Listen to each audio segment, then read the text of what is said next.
नमस्कार दोस्तों, VNKT study portal के यूट्यूब चैनल में आपका बहुत बहुत स्वागत है। जैसा कि हम सब जानते हैं कि डेली रात 8 बजे सामान्य हिंदी का प्रैक्टिस सेट करते हैं। तो आप लोग चैनल पर नए हैं तो चैनल को सब्सक्राइब जरूर कर लीजिए, साथ ही बेल आइकन को भी प्रेस कर लीजिएगा। तो चलिए शुरू करते हैं।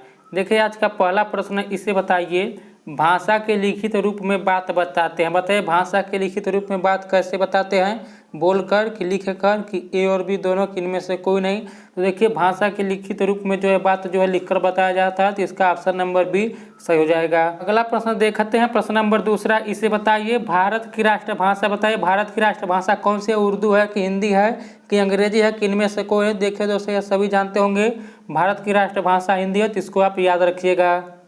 अगला प्रश्न देखते हैं, प्रश्न नंबर तीसरा है, इसे बताइए व्याकरण भाषा के बताता है। बताइए व्याकरण भाषा को क्या बताता है, नियम बताता है कि काम बताता है, ए और बी दोनों है कि इनमें से कोई नहीं। तो देखिए तीसरे का जो होगा ऑप्शन नंबर ए सही होगा, व्याकरण भाषा के जो है नियम बताता है, तो इसका ऑप्शन नंबर ए जो होगा सही हो जाएगा। अगला प्रश्न देखते हैं, इसे बताइए पुष्प कौन सा शब्द है। बताइए पुष्प कौन सा शब्द है, तत्सम है कि तद्भव है कि देशज है कि विदेशज है। तो देखिए इसका ऑप्शन नंबर ए सही होगा, पुष्प जो है यह तत्सम शब्द है, तो इसे आप याद रखिएगा। तो पुष्प जो है यह एक तत्सम शब्द है। यदि दोस्तों आपको वीडियो अच्छा लग रहा है, वीडियो को लाइक जरूर कर दीजिए। अगला प्रश्न देखते हैं, प्रश्न नंबर 5 है, इसे बताइए ऊ और बड़ा ऊ के उच्चारण स्थान है। बताइए ऊ और बड़ा ऊ के उच्चारण स्थान कौन है, दंत है कि कंठ है कि ओष्ठ है कि होठ है। तो देखिए 5 का जो होगा ऑप्शन नंबर डी सही होगा। देखिए ऊ और बड़ा ऊ के जो उच्चारण स्थान है वो होठ है, इसे आप याद रखिएगा। अगला प्रश्न देखते हैं, प्रश्न नंबर 6 है, इसे बताइए ए ऐ ओ औ कौन सा स्वर है। बताइए ए ऐ ओ औ कौन सा स्वर है, हर्ष स्वर है कि दीर्घ स्वर है कि संयुक्त स्वर है, इनमें से कोई नहीं। तो देखिए इसका ऑप्शन नंबर जो होगा सी सही होगा। तो ए ऐ ओ औ जो है संयुक्त स्वर है, इसे आप याद रखिएगा। दोस्तों आप किसी भी सरकारी एग्जाम की तैयारी कर रहे हैं जिसमें हिंदी पूछा जाता है, तो यह वीडियो आपके लिए बहुत ही इंपॉर्टेंट रहने वाला है। अगला प्रश्न बताइए, प्रश्न नंबर 7 है, इससे बताइए मात्राएं कितने प्रकार के होते हैं। बताइए 2 प्रकार के होते हैं कि 3 प्रकार के होते हैं कि 5 प्रकार के होते हैं कि 7 प्रकार के होते हैं। तो देखिए इसका ऑप्शन नंबर बी सही होगा, मात्राएं जो होते हैं कुल 3 प्रकार के होते हैं, तो 7 का ऑप्शन नंबर बी सही होगा। कमेंट बॉक्स में दोस्तों भैया बता दीजिएगा कि ये 3 प्रकार कौन कौन से हैं। अगला प्रश्न देखते हैं, प्रश्न नंबर 8 है, इससे बताइए हिंदी में व्यंजन वर्णों की संख्या कितनी है। बताइए हिंदी में व्यंजन वर्णों की संख्या कितनी है, 22 है कि 10 है कि 33 है कि 30 है। तो देखिए 8 का जो होगा ऑप्शन नंबर इसका सी सही होगा। हिंदी में जो व्यंजन वर्णों की संख्या 33 है, और देखिए स्वर वर्णों की संख्या 11, इसे आप याद रखिएगा। अगला प्रश्न देखते हैं, प्रश्न नंबर इसे बताइए 9 है, आप इसे बताइए क वर्ग का उच्चारण स्थान। बताइए क वर्ग का उच्चारण स्थान कौन सा है, मूर्धा है कि दंत है कि ओष्ठ है कि कंठ है।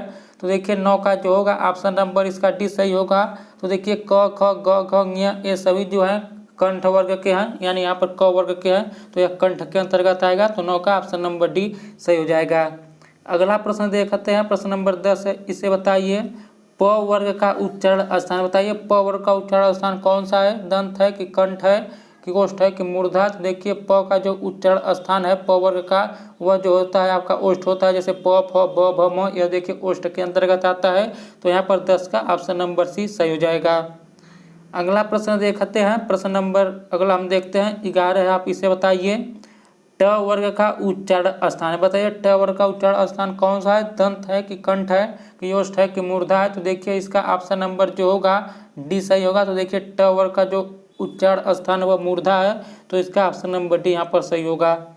अगला प्रश्न देखते हैं, प्रश्न नंबर 12, इसे बताइए च वर्ग का उच्चारण स्थान। बताइए च वर्ग का उच्चारण स्थान कौन सा है, तालु है कि ओष्ठ है कि कंठ है कि इनमें से कोई नहीं। तो देखिए 12 का जो होगा इसका ऑप्शन नंबर जो होगा ई सही होगा। तो देखिए च वर्ग के जो उच्चारण स्थान है वह तालव है, तो इसका ऑप्शन नंबर ए सही होगा।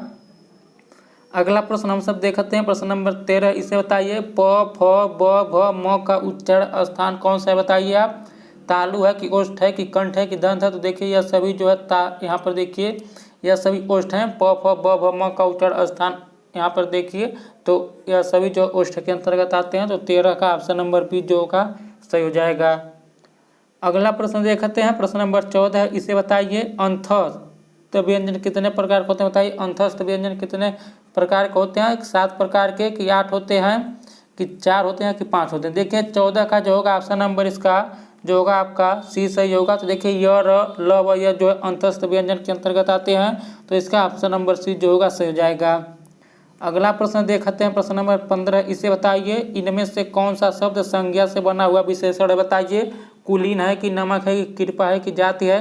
तो देखिए 15 का जो होगा इसका ऑप्शन नंबर जो होगा आपका ए सही होगा। देखिए कुलीन जो है यह शब्द जो है संज्ञा से मिलकर बना हुआ विशेषण है, तो इसको आप याद रखिएगा। अगला प्रश्न देखते हैं, प्रश्न नंबर 16 है। आप इसे बताइए इनमें से कौन सा शब्द संज्ञा से बना हुआ विशेषण है। बताइए जापान की, गुणी की, दान की, जाति। तो देखिए 16 का जो होगा ऑप्शन नंबर बी सही होगा। तो देखिए गुणी जो है यह संज्ञा से बना हुआ विशेषण है, तो इसका ऑप्शन नंबर बी सही होगा। दोस्तों यदि आपको यह वीडियो अच्छा लग रहा है तो वीडियो को लाइक जरूर कर दीजिए। अगला प्रश्न देखते हैं, इसे आप बताइए इनमें से कौन सा शब्द संज्ञा से बना हुआ विशेषण नहीं है। बताइए इनमें से कौन सा शब्द है जो संज्ञा से बना हुआ विशेषण नहीं है। नमकीन है कि दयालु है कि धनवान है कि फुर्ती है। तो देखिए 17 का जो होगा ऑप्शन नंबर डी से होगा। देखिए फुर्ती जो है यह शब्द जो है संज्ञा से बना हुआ विशेषण नहीं है, तो इसे आप यहाँ पर ध्यान दीजिएगा। अगला प्रश्न हम सब देखते हैं, प्रश्न नंबर 18 है। इसे बताइए इनमें से कौन सा शब्द संज्ञा से बना हुआ विशेषण नहीं है। बताइए अपमानित कि नियमित कि वार्षिक की अपमान। तो देखिए 18 का जो होगा ऑप्शन नंबर डी सही होगा। देखिए अपमान शब्द जो है यह संज्ञा से बना हुआ विशेषण नहीं है, इसे आप ध्यान दीजिएगा। अगला प्रश्न देखते हैं, प्रश्न नंबर 19। इसे बताइए इनमें से कौन सा शब्द संज्ञा से बना हुआ विशेषण है। बताइए इनमें से कौन सा शब्द जो है संज्ञा से बना हुआ विशेषण है। इच्छुक है कि प्यास है कि पशु है कि संतोष है। तो देखिए 19 का जो होगा ऑप्शन नंबर जो होगा आपका ए सही होगा। तो देखिए इच्छुक शब्द जो है यह संज्ञा से बना हुआ विशेषण है, तो यहाँ पर आप इसे याद रखिएगा। अगला प्रश्न देखते हैं, प्रश्न नंबर 20 से। आप इसे बताइए इनमें से कौन सा शब्द सर्वनाम से बना हुआ विशेषण है। बताइए इनमें से कौन सा शब्द सर्वनाम से बना हुआ विशेषण है। मैं, वह, कोई कि तेरा।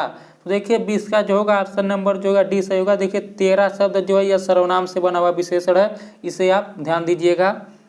अगला प्रश्न हम सब देखते हैं, प्रश्न नंबर 21 है। इसे बताइए इनमें से कौन सा शब्द क्रिया से बना हुआ विशेषण नहीं है। बताइए इनमें से कौन सा शब्द क्रिया से बना हुआ विशेषण नहीं है। चालू की, कमाऊं की, समझना की, पठित।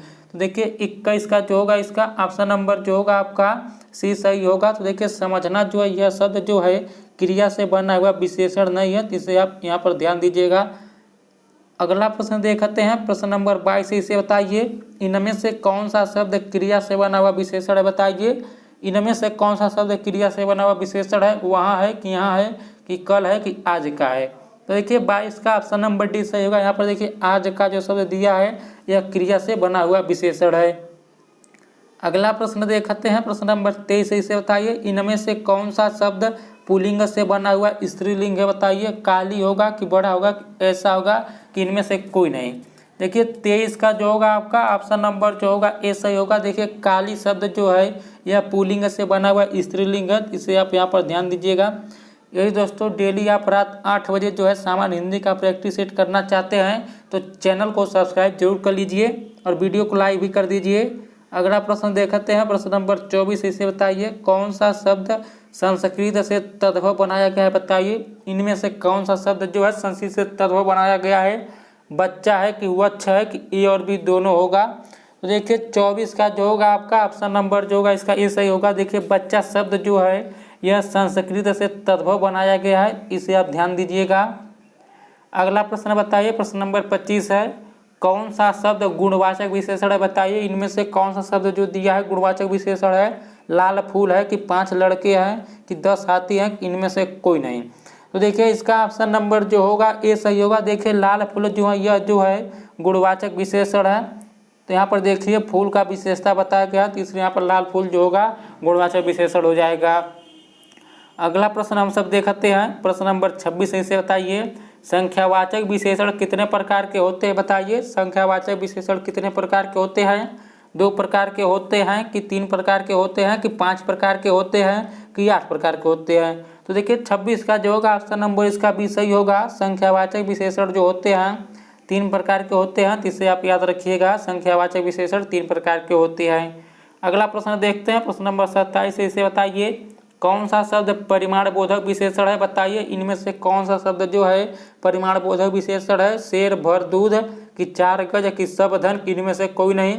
तो देखिए 27 का जो होगा आपका ऑप्शन नंबर ए सही होगा। शेर भर दूध जो है यह परिमाण बोधक विशेषण है। तो देखिए यह परिमाण बता रहा है शेर भर दूध, तो इसलिए यहाँ पर परिमाण बोधक विशेषण हो जाएगा। तो इसका ऑप्शन नंबर ए जो होगा सही हो जाएगा। अगला प्रश्न देखते हैं, प्रश्न नंबर 28 है। इसे बताइए प्रयोग की दृष्टि से विशेषण कितने प्रकार के होते हैं। बताइए प्रयोग की दृष्टि से विशेषण कितने प्रकार के होते हैं। 10 प्रकार के, 4 प्रकार के, 2 प्रकार के, इनमें से कोई नहीं।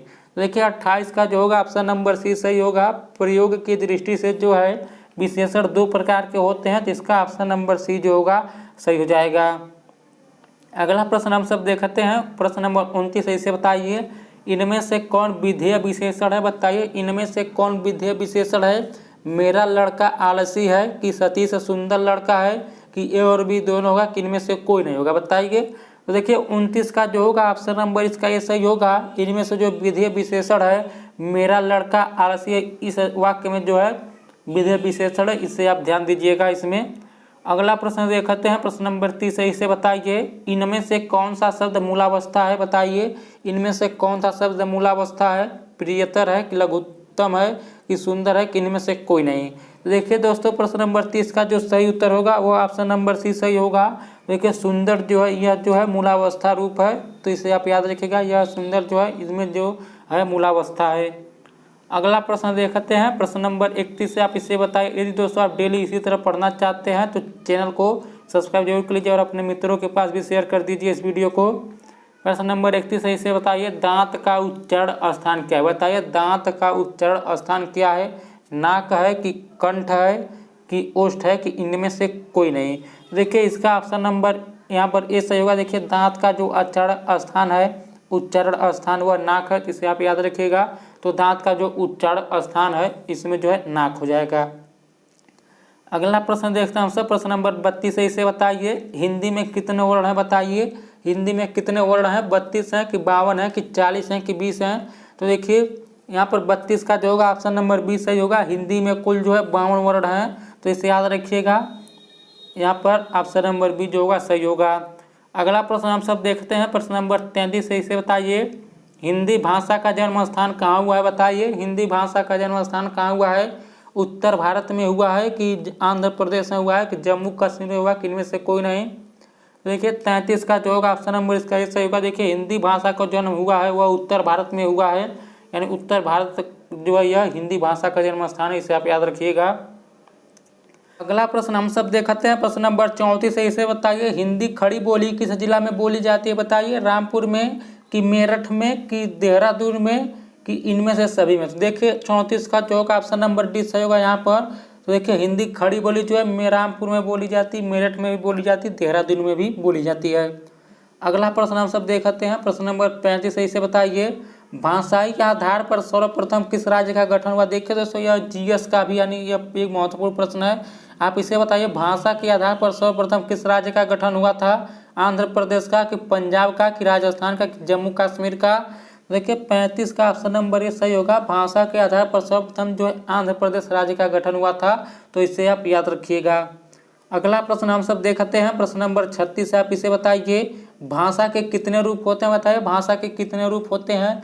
एक रूप होते हैं कि 2 रूप होते हैं कि 4 होते हैं कि 7 होते हैं। देखिए 36 का जो होगा यहाँ पर ऑप्शन नंबर इसका जो होगा आपका यहाँ पर भी सही होगा। तो देखिए भाषा के कुल जो होते हैं 2 रूप होते हैं, तो 36 का ऑप्शन नंबर बी जो होगा सही हो जाएगा। अगला प्रश्न देखते हैं, प्रश्न नंबर 37 है। इसे बताइए कौन सी भाषा इस देश की पुरानी। बताइए कौन सी भाषा इस देश की पुरानी है। हिंदी की, संस्कृत की, मराठी की, अंग्रेजी। तो देखिए 37 का जो होगा ऑप्शन नंबर इसका जो होगा बी सही होगा। देखिए संस्कृत भाषा जो है इस देश की पुरानी है, यानी भारत देश की पुरानी भाषा संस्कृत है, इसे आप याद रखिएगा।